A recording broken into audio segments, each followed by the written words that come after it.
এক জঙ্গলে থাকতো এক দুষ্টু বানর।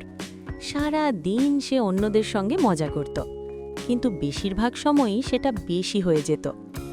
একদিন সে দেখল নদীর ধারে এক কচ্ছপ ধীরে ধীরে হাঁটছে। বানর হেসে বলল, এই কচ্ছপ ভাই, তুমি হাঁটছো না, মনে হয় ঘুমিয়ে ঘুমিয়ে চলছো।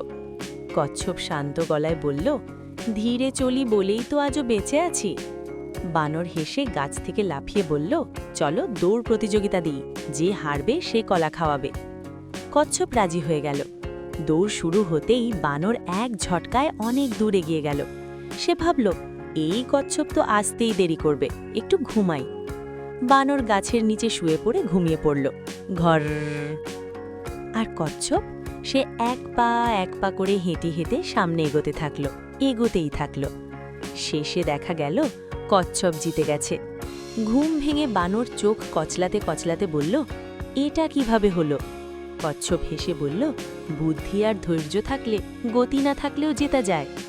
বানর লজ্জায় মাথা চুলকে বলল, ঠিক আছে, আজ থেকে কম কথা বেশি কাজ। শিক্ষা: নিজেকে বেশি বড় ভাবলে হার নিশ্চিত। ধৈর্য আর বুদ্ধি আসল শক্তি।